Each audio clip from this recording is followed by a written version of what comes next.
نحمده ونصلي على رسوله الكريم اما بعد فاعوذ باللہ من الشیطان الرجیم بسم اللہ الرحمن الرحیم۔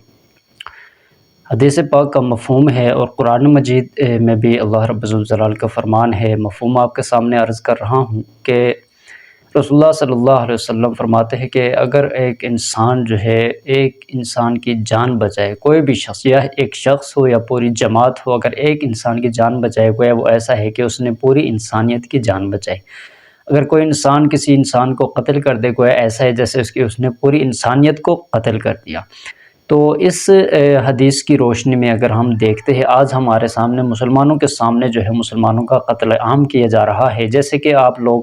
سب دیکھتے ہیں اور سنتے ہیں فلسطین کے اندر جو ہے غزہ کے لوگ جو ہے وہ بھوکے جو ہے ان کو مارا جا رہا ہے، اور کبھی فائر کر کے ان کو مارا جا رہا ہے، کبھی بمباری کے ذریعے ان کو قتل کیا جا رہا ہے۔ اور یہ تمام اسلامی ممالک جو ہے سب لوگ، تمام مسلمان پوری دنیا کے اس منظر کو دیکھ رہے ہیں، لیکن اس منظر کو دیکھنے کے باوجود،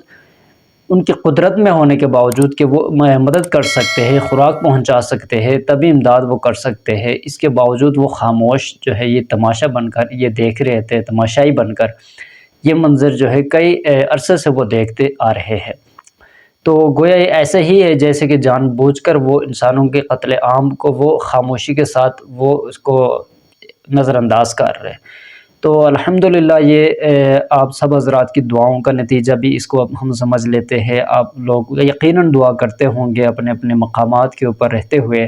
تو فلسطین کے حوالے سے آج آپ کے سامنے جو عرض کرنے لگا ہوں، ہمارے لیے ایک بہت بڑی خوشی کی بات بھی ہے کہ کئی عرصے سے جو محاصرے کا شکار تھے، جن کے لیے خوراک جو ہے پہنچانا وہاں پہ بند تھا، انہوں نے راستے بند کیے ہوئے تھے، سینکڑوں ٹرک جو ہے، ہزاروں کی تعداد میں ٹرک جو ہے وہاں پہ کئی ٹن سامان جو ہے خوراک سے لدے ہوئے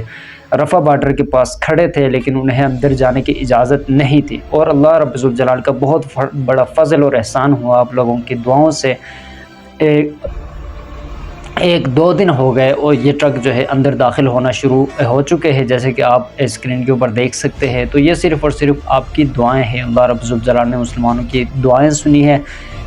ہو سکتا ہے کسی نے دل سے دعائیں کی ہو مسلمانوں میں سے، تو اللہ رب الجلال نے جزائے خیر عطا فرمائے، اور مسلم حکمرانوں نے اس میں کچھ اپنی جو ہے طاقت کا استعمال کیا ہوگا، کچھ مذاکرات کیے ہوں گے، تو اللہ رب الجلال انہیں بھی جزائے خیر عطا فرمائے۔ جس طرح کے حالات فلسطین کے اندر، غزہ کے اندر آج کل جو ہے ایک ہفتہ قبل جو ہے دیکھنے کو مل رہے تھے، اللہ رب الجلال ہم سب کو اپنی پناہ میں رکھے، اور ایسے زندگی سے پناہ مانگنی چاہیے۔ اللہ رب الجلال حفاظت فرمائے، ناگہانی اموات سے حفاظت فرمائے۔ تو ہم ان کے لیے بھی دعا گو ہے، اللہ رب الجلال انہیں اپنے حفاظت میں رکھے، اور ہر طرح کے اپنی ضروریات، جو ان کی جو ضروریات ہے، جو زندگی گزارنے کے لیے جو انہیں چاہیے، اللہ رب الجلال اپنے غیب کے خزانوں سے پورا فرمائے۔ تو یہ آپ لوگوں کی دعاؤں سے فلسطین کے جو مسلمان تھے، جو بھوکے مر رہے تھے، جو ایک ایک نوالے کو جو ترس رہے تھے، جو کئی ہزاروں کی تعداد میں بچے جو ہیں وہ بھوکے مر چکے ہیں، کئی اسپتالوں کے اندر بغیر دوائی نہ ملنے کی وجہ سے مر گئے، کئی ایسے تھے جو صرف اور صرف بھوک کی وجہ سے، بھوک برداشت سے باہر ہو گئی تو وہ اپنی جان جو ہے وہ ہاتھ سے دھو بیٹھے، صرف اور صرف بھوک کی وجہ سے، کھانا نہ ملنے کی وجہ سے۔ تو یہ اب بڑا اللہ کا بہت بڑا فضل ہوا ہے کہ غزہ جو ہے، جو رفح بارڈر کے باہر جو ٹرک جو کھڑے تھے کئی ہزاروں کی تعداد میں خوراک سے لدے ہوئے، تو وہ انہیں اندر جانے کی اجازت نہیں تھی، لیکن وہ اب غزہ میں داخل ہو چکے ہیں۔ تو ہم جب بھی فلسطین مسلمانوں کے حوالے سے کوئی بات کرتے ہیں کہ ہم ان کے لیے کیا کر سکتے ہیں، تو مسلمان دوسرے جتنے مسلمان ہیں جو بھی دیکھنے والے ہوتے ہیں وہ یہی بات کر رہے ہوتے ہیں کہ ہم کیا کر سکتے ہیں، ہم کیا کر سکتے ہیں۔ یاد رکھیے، اگر دل سے انسان چاہے تو وہ کچھ بھی کر سکتا ہے۔ ہم دعا کر سکتے ہیں، ہم ان کے لیے آواز بلند کر سکتے ہیں، ہم لکھ سکتے ہیں، حکومت سے مطالبہ کر سکتے ہیں، اسلامی ممالک جتنے بھی ہیں ان سے مطالبہ کر سکتے ہیں کہ آپ غزہ کی طرف توجہ دیں، ان کا محاصرہ جو ہے وہ ختم کیا جائے، ان کے لیے کھانے کا انتظام کیا جائے۔ یہ ہم بول سکتے ہیں، یہ ایک مظاہرے کی شکل اختیار کر سکتے ہیں، یہ ہم کر سکتے ہیں۔ لیکن آپ کے سامنے ایک منظر میں رکھنے لگا ہوں، آپ یہ دیکھ لیجئے، اسکرین کے اوپر آپ کو نظر آ رہا ہوگا، یہ لوگ جو ہے بوتلوں کے اندر مختلف قسم کے دال جو ہے یہ انہوں نے ڈالے ہوئے، پھر اوپر سے ڈھکن بند کر کے سمندر کے اندر پھینک رہے۔ تو یہ ان کی محبت کی اعلیٰ مثال ہے، اللہ رب الجلال انہیں جزائے خیر عطا فرمائے۔ انہی لوگوں کی دعائیں ہو سکتی ہے کہ اب رفح بارڈر کے باہر جو پابندیاں تھی، جو انہوں نے محاصرہ کیا ہوا تھا، جو ٹرکوں کو اندر جانے نہیں دے رہے تھے، انہوں نے راستہ کھول لیا، وہ اندر جا رہے ہیں۔ تو یہ ان لوگوں کی محبت ہے۔ اب یہ پھینک کیوں رہے ہیں دریا کے اندر، سمندر کے اندر؟ یہ اسی لیے پھینک رہے ہیں چونکہ یہ جو ساحل ہے،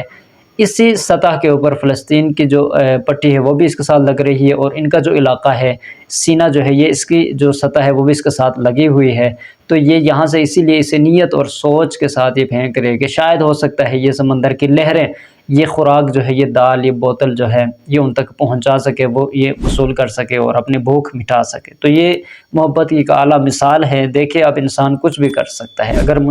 اخلاص مخلص بنے انسان تو وہ کچھ بھی کر سکتا ہے۔ لہٰذا اپنے اپنے مقام پر رہتے ہوئے بھی ہم بھی کچھ کر سکتے ہیں۔ جتنے مطلب تنظیم بنے ہوئے ہیں، اللہ ان کو جزائے خیر عطا فرمائے، جو فلسطین کے لوگوں کے لیے خوراک کا انتظام کر رہے ہیں، ادویات کا انتظام کر رہے ہیں، رہائش کا انتظام کر رہے ہیں، تو ان کے لیے ہم کیا کریں، اپنے اپنے جیبوں سے ہم چندہ اکٹھا کریں، 50 روپے، 100 روپے، 1000، 5000، لاکھ، جتنے بھی آپ کے بس میں ہو، ہم کیا کریں، ان کے ساتھ تعاون کریں کہ ہمارا جو یہ پیسہ ہے، جو روپیہ ہے، یہ فلسطین تک پہنچ جائے، مسلمانوں کی بھوک مٹانے کے لیے یہ ذریعہ بن جائے۔ تو ہم یہ بھی کر سکتے ہیں۔ السلام علیکم ورحمۃ اللہ وبرکاتہ۔